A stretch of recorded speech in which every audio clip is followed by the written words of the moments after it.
நம்ம போய் பக்கத்து ஸ்டேட்டுக்கிட்டே தண்ணி கொடுங்க, டேம் கட்டாதீங்க கேட்டுக்கிட்டே தான் இருக்கோம், எதுவுமே நடக்கல.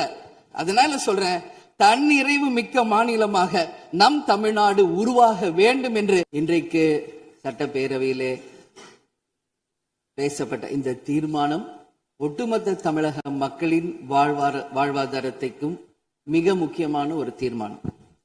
எனவே இதை யாரும் மறுக்கப் போவதும் இல்லை, ஏற்காமல் விடப் போவதும் இல்லை. தமிழ்நாட்டிற்காகவும் தமிழக மக்களின் அத்தனை உரிமைக்காகவும் ஒட்டுமொத்த தமிழகமும் ஒன்றாக தான் இருக்க போகிறோம், அதற்காக போராட போகிறோம்.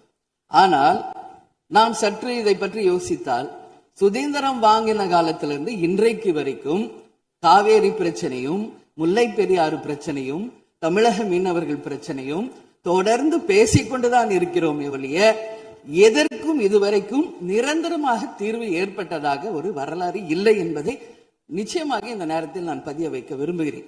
இதற்கு எந்த குறிப்புகளோ படிக்க வேண்டிய அவசியம் இல்லை. இது உணர்வு, நம் மனதிலே ஆழமாக இருக்கும் நம் உணர்வை பதிய வைக்க வேண்டிய இடம் இந்த சட்டமன்றம்.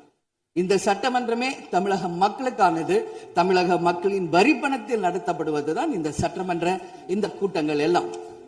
அப்படி இருக்கையில் தமிழக மக்களின் உரிமையை நாம் ஒவ்வொரு முறையும் நம்மை சுற்றி இருக்கின்ற மாநிலங்களிடம் போய் கேரளா, கர்நாடகா, ஆந்திரா, இன்னொரு பக்கம் மீனவர்களுக்காக ஸ்ரீலங்கா என்று தொடர்ந்து கேட்டுக்கொண்டுதான் இருக்கிறேமே ஒழிய தன்னிறைவு பெற்ற ஒரு மாநிலமாக தமிழ்நாடு என்றைக்கு வரப்போகிறது என்பதை தான் நான் இந்த நேரத்தில் சிந்திக்கிறேன்.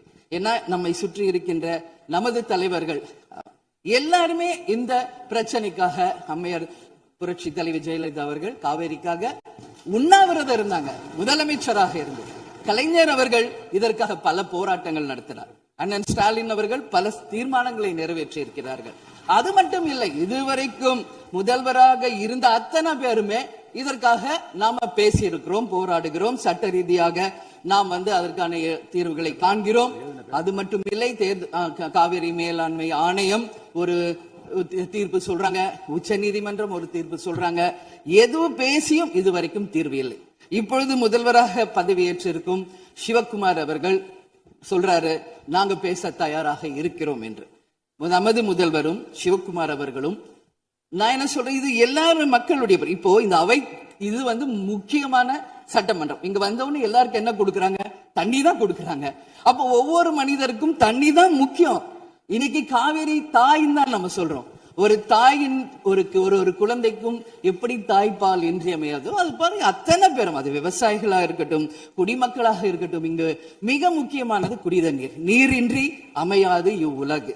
அதனால முதல்வர் அவர்களே, உங்களை நான் கேட்டுக்கிறது, எப்படி மின் மிகை மாநிலமாக தமிழகத்தை உருவாக்கணுமோ அது மாதிரி மின் மிகை நீர் மேலாண்மையை நாம் நிச்சயம் உருவாக்க வேண்டும் என்று கேட்டுக்கொள்கிறேன்.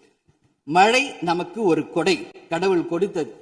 அதற்கு இனி வர இருக்கும் மழை காலத்திற்கு முன் அதற்கான தீர்வுகளை நாம் ஏற்படுத்தி எங்கெல்லாம் தமிழ்நாட்டின் நதிகளை இணைக்க வேண்டும். சும்மா நம்ம போய் பக்கத்து ஸ்டேட்டுக்கிட்டே தண்ணி கொடுங்க, டேம் கட்டாதீங்க கேட்டுக்கிட்டே தான் இருக்கோம், எதுவுமே நடக்கல. அதனால சொல்றேன், தன்னிறைவு மிக்க மாநிலமாக நம் தமிழ்நாடு உருவாக வேண்டும் என்று மாண்புமிகு முதல்வர் அவர்களை நான் கேட்டுக்கிறேன். தமிழ்நாட்டில் இருக்கிற நதிகளை நாம் இணைப்போம், எல்லா இடத்துலையும் தூர் வாருவோம். வரப்போகும் மழைக்காலத்திற்குள்ள அந்த நீரை எப்படி சேமிக்க வேண்டும் என்பதை நாம முடிவு செய்யணும். வீணாக கடல்ல போய் நீர் கலக்கிறத தடுத்தாலே தமிழ்நாடு மின்மிகை நீர் மேலாண்மை நிச்சயம் வரும் என்பதை தெரிவிச்சுக்கிறேன். இதுல யாருக்கும் எந்த மாற்று கருத்தும் இருக்காது. தமிழ்நாடின் உரிமை என்றைக்கும் நாம் விட்டுத்தர முடியாது. முன்னொரு காலம் புரட்சி கலைஞர் கேப்டன் எதிர்கட்சி தலைவராக இருந்தபோது தமிழகத்தின் பிரச்சனைக்காக அனைத்து கட்சியும் ஒன்று திரட்டி டெல்லிக்கு சென்று பிரதமரை சந்தித்து தமிழக மக்கள் சார்பாக கோரிக்கை வைத்தார். அதுபோல் தேவைப்பட்டால் அனைத்து கட்சியையும் நீங்கள் ஒன்றாக அழைத்து சென்று தமிழக மக்களின் உரிமையை நிலையாக உறுதியாக நீங்கள் நிலைநாட்ட வேண்டும் என்பதை நான் கேட்டுக்கொள்கிறேன். எனவே தேசிய முற்போக்கு திராவிட கழகம் என்றைக்கும் தமிழ்நாட்டின் உரிமைக்காகவும் தமிழக மக்களின் உரிமைக்காகவும் உறுதியாக மேகதாதுவில் அணை கட்டக்கூடாது என்பதிலும் எந்த மாற்று கருத்தும் இல்லை. தீர்மானத்தை வரவேற்கிறேன் என்று கூறி அமர்கிறேன். நன்றி, வணக்கம்.